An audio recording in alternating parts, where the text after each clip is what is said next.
discussion about state spending. We the people, of the people, by the people, for the people.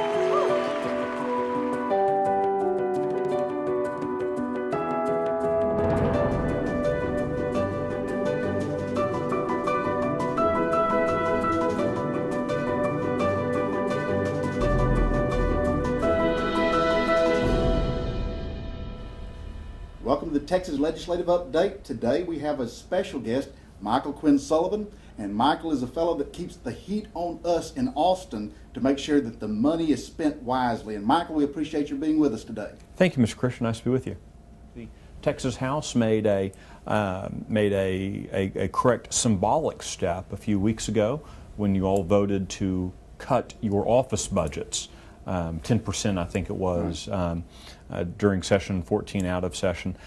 You're not talking about a lot of money, but it's the right tone. That's where you begin, because you know this as well as I do, that the state budget isn't built on billion-dollar increments. It's built on about $100,000 increments. The problem I have with some of that is when we do symbolic stuff like that and you find out, well, that 10%, where did it go? That's right. It really cut the budget, and many times you find out it just went into somebody else's pocket. It went into somebody else's pocket, and that's where we have to be very careful. That's why that the final budget number is the most important number. Right. Where are the things going? Those all the cuts that you and your colleagues will be engaged in over these next 2 months or so, those are all meaningless if it really isn't cuts to the final number. Let me tell you what has bothered me in a lot of this discussion is that we are constantly said, you brought up public education, which is the #1 constitutional, I agree with you, obligation of we in the state for children.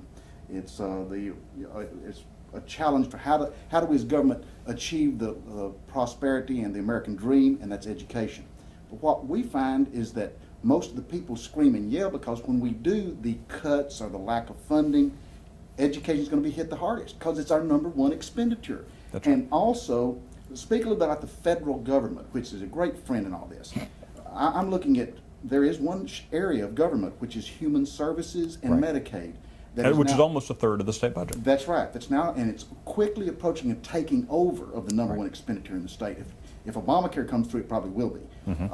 But when we get into meetings and we as representatives ask, how do we address the education problem? Say, well, that's the only thing we have to address because there's so many strings attached to welfare, Medicaid, CHIPS, the other areas that many of us want to address. The only thing that we can hit that's really billions of dollars, which is the size of this shortage, is public education because of the feds, the strings. That's right. Well, and I think that's where the other half of this budget discussion, you really have to address the federal government. You really do have to see the Texas legislature.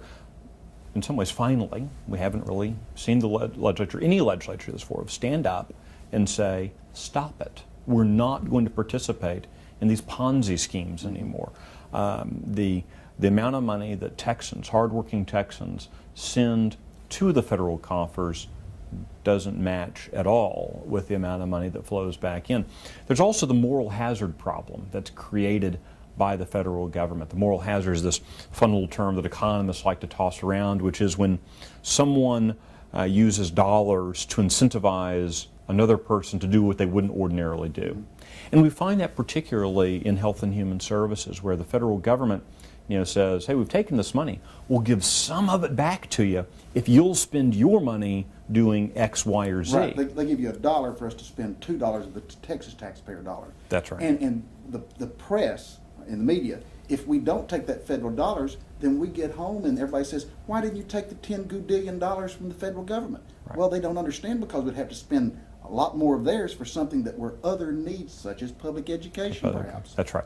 And I think that's, this isn't it's very flippant say, oh, it's easy, just start cutting here.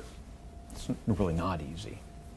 But in some ways it is. Because it's easy when you start with the principles of what should government be doing. Right.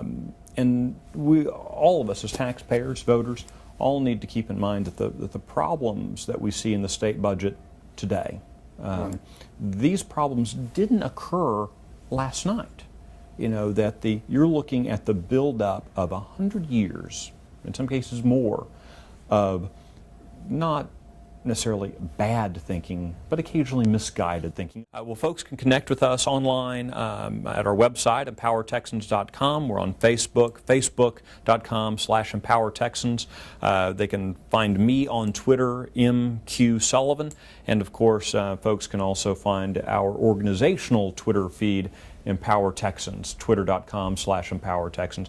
A lot of ways folks can connect with us. Easiest way to find everything, of course, is at empowertexans.com. Very good. Appreciate Michael Quinn Sullivan for having been here today, and appreciate the work that you do overseeing we legislators and kind of keeping the heat coming, as you mentioned. But thank you for the work you do, Michael, and we thank you for taking time to be with us. Thanks, Wayne. Appreciate it, sir. And hope that you'll join us again in another edition of our program. Thanks for tuning in.